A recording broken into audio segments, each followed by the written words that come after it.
दिल्ली सरकार ने निजी स्कूलों पर नियंत्रण मजबूत करने के लिए दिल्ली स्कूल एजुकेशन एक्ट 2025 की अधिसूचना जारी की है। अब फीस पर निगरानी के लिए 3 स्तरीय व्यवस्था लागू होगी। स्कूल स्तर पर फीस रेगुलेशन कमेटी, जिला स्तर पर अपीलेट कमेटी और अंतिम स्तर पर रिवीजन कमेटी। अभिभावकों और स्कूलों के बीच फीस विवाद की सुनवाई इन तीनों चरणों में पूरी की जाएगी। मुख्यमंत्री रेखा गुप्ता ने 1984 दंगा पीड़ितों के 36 आश्रितों को सरकारी नौकरी के नियुक्ति पत्र सौंपे। उन्होंने कहा कि यह सिर्फ नौकरी नहीं, बल्कि पीड़ित परिवारों के सम्मान और अधिकार की पुनर्स्थापना है। कार्यक्रम के दौरान भावुक माहौल देखने को मिला और कई महिलाएं नियुक्ति पत्र लेते समय रो पड़ी। परिवारों ने मोबाइल फ्लैश लाइट जलाकर मुख्यमंत्री के प्रति आभार व्यक्त किया। सीएम रेखा गुप्ता ने कहा कि दिल्ली से धूल प्रदूषण खत्म करना सरकार की सर्वोच्च प्राथमिकता है। इसके लिए वॉल टू वॉल सड़कों का निर्माण तेजी से किया जा रहा है और विधायकों को विशेष फंड भी उपलब्ध कराया गया है।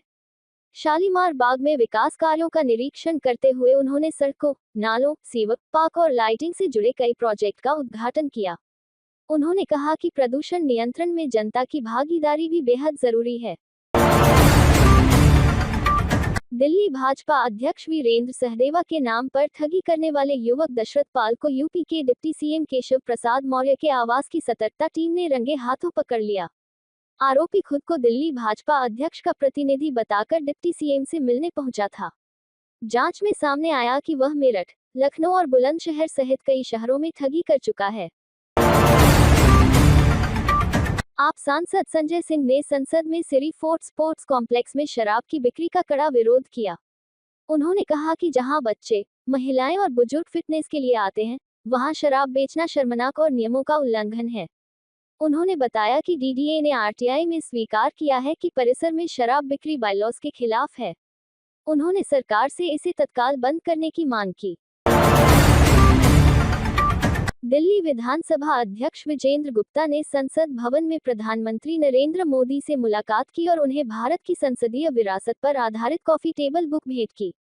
इस पुस्तक में 1925 से 2025 तक की लोकतांत्रिक यात्रा और ऑल इंडिया स्पीकर्स कॉन्फ्रेंस का विस्तृत विवरण शामिल है। गुप्ता ने बताया कि दिल्ली विधानसभा अब पूरी तरह डिजिटल और पारदर्शी व्यवस्था लागू कर चुकी है। दिल्ली कांग्रेस अध्यक्ष देवेंद्र यादव ने संसद में प्रदूषण पर दिए गए सरकारी बयान को करोड़ों लोगों के स्वास्थ्य के प्रति असंवेदनशील बताया। उन्होंने कहा कि WHO वायु गुणवत्ता मानकों को सिर्फ सलाह मानना दर्शाता है कि सरकार को जनता की जिंदगी की परवाह नहीं। यादव ने आरोप लगाया कि केंद्र और दिल्ली सरकार बैठकों और बयानों में उलझी हुई है, जबकि शहर धूल, कचरे और जहरीली हवा से परेशान है। आप नेता प्रवीण कुमार ने आरोप लगाया कि भाजपा शासित एमसीडी के अधिकारी मुख्यमंत्री रेखा गुप्ता को गंभीरता से नहीं ले रहे। उन्होंने कहा कि सिविक सेंटर में हुई बैठक में अधिकारी कूड़ा निस्तारण और प्रदूषण पर कोई जवाब नहीं दे पाए, जिससे नाराज होकर सीएम बैठक से बाहर चली गईं।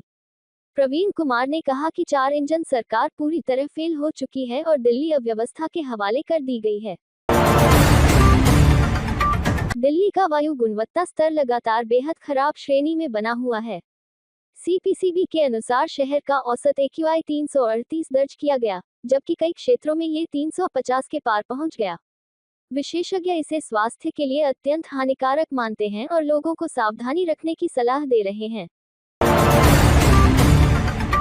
एनडीएमसी ने अपने प्रमुख रेसिडेंशियल और कमर्शियल क्षेत्रों में बड़े स्तर पर सफाई और धूल नियंत्रण अभियान चलाया।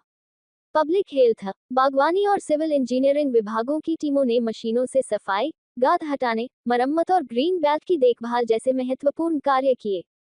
अधिकारियों ने कहा कि ऐसे अभियान वायु गुणवत्ता सुधारने के लिए लगातार जारी रहेंगे। जंतर मंतर पर दलित समुदाय के लोगों ने नगीना सांसद चंद्रशेखर आजाद के खिलाफ प्रदर्शन किया।